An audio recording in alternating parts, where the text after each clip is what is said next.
Seja bem-vindo a mais um vídeo neste canal. Se você é novo aqui, eu já convido você a curtir esse vídeo para o YouTube entregar para mais pessoas, porque você sabe que vem conteúdo de valor. E se você ainda não está inscrito, já se inscreve e ativa o sininho de notificação, porque toda semana tem vídeo didático desenhado para você, veterinário, já usar na sua prática clínica e já ver resultado. Hoje a gente vai falar especificamente sobre o hematócrito. O hematócrito é uma parte do exame do hemograma que é fundamental para qualquer exame clínico do paciente veterinário. Cachorro e gato que chega em qualquer clínica hoje, a primeira coisa que se faz é um hemograma, porque ele nos dá muitas informações acerca de funções dos sistemas, justamente porque é o sangue que une todos os outros sistemas. Portanto, é dali que a gente tira os principais marcadores biológicos de função renal, função endócrina, cardíaca, enfim, uma série de outras coisas. Então a gente tem que estar atento e tem que saber interpretar, só que tem muitos vieses de interpretação.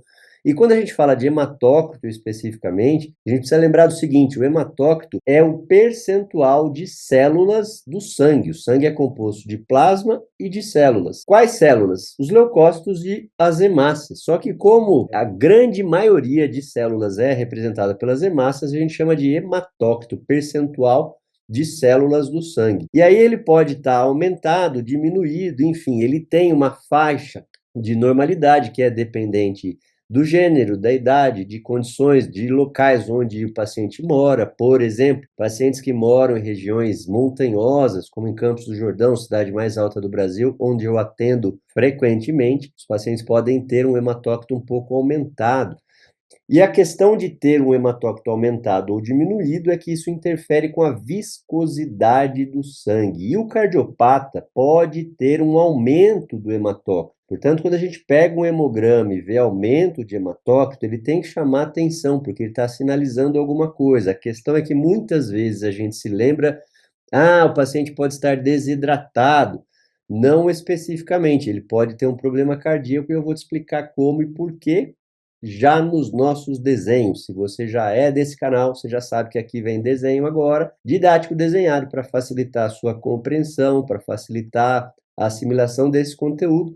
E para isso eu já deixei o lindão do coração todo pronto aqui, onde você sabe que aqui a gente tem o trato respiratório representado pela zona condutora, onde não tem troca gasosa por um único tubo, aqui a zona respiratória por um único alvéolo, então o oxigênio vem para cá, ele se difunde para aqui, para os capilares pulmonares, veias pulmonares, átrio esquerdo, passa pela mitral, ventrículo esquerdo, então vai bombear esse sangue oxigenado para todas as células. Pois bem, todas as células de todos os sistemas, que eu represento como se fosse uma única célula, e depois isso vai ser confluído para leitos venosos cada vez mais calibrosos, que vão desembocar através da veia cava cranial e da veia cava caudal no átrio direito, tricúspide e o ventrículo direito de volta para os pulmões. Fechou o circuito. A gente está falando especificamente de um paciente que tem alteração aqui, ó, no coração. Qual alteração?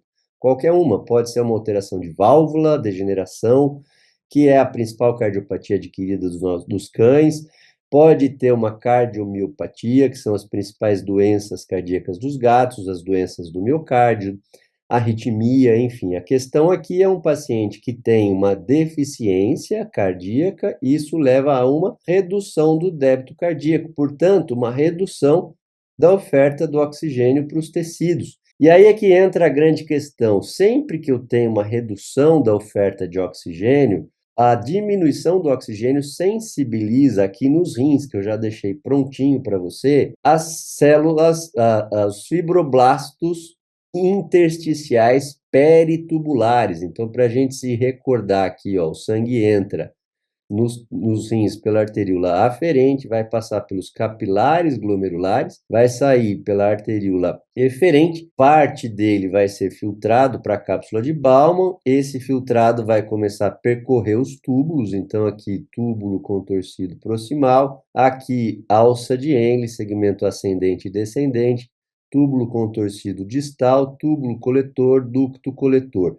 E parte do sangue que não saiu aqui, que não foi filtrado, vai voltar, então, pela arteríola eferente e capilares peritubulares. Se eu tenho uma redução na oferta de oxigênio por conta de um problema cardíaco, este sangue que está chegando nos capilares peritubulares vai ter menos oxigênio. Aí ele vai sensibilizar os fibroblastos intersticiais peritubulares, as células que estão aqui. Essas células vão produzir a eritropoetina. E a eritropoetina vai lá na medula dos ossos longos, que vai aumentar a produção de células, dentre elas a produção das hemácias. Para quê? Porque a gente precisa se lembrar, de novo, fórmula, de novo, a gente está falando de fisiologia, do seguinte: o delivery de oxigênio, a oferta do oxigênio para as células, ela depende de dois fatores, um componente mecânico, que é o débito cardíaco, e um componente químico, que é o conteúdo arterial de oxigênio, quanto de oxigênio tem no sangue arterial. Isso é que vai determinar quanto de oxigênio vai ser ofertado para a célula. A gente tem que lembrar que as nossas células e as dos nossos pacientes são altamente dependentes do oxigênio e não aprenderam a estocar oxigênio. Então, isso aqui tem que estar bem balanceado e depende desses dois fatores. Então, vem comigo. Se eu tenho uma doença cardíaca que reduziu o débito cardíaco, redução do débito cardíaco, portanto, vai levar a redução no delivery de oxigênio. Uma das formas de compensar isso é aumentar a produção de hemácias, porque tendencialmente isso pode compensar o paciente. Por isso que pacientes cardiopatas crônicos que têm redução do débito, essa redução do débito diminui a oferta de oxigênio, sensibiliza os fibroblastos intersticiais peritubulares a produzirem mais eritropoetina para estimular a medula dos ossos longos a produzir mais hemácia, para aumentar este componente químico e tentar então balancear o delivery de oxigênio para as células. Então fique atento nos cardiopatas, fique atento, aliás, cada vez que você pegar um paciente que tem um hematócrito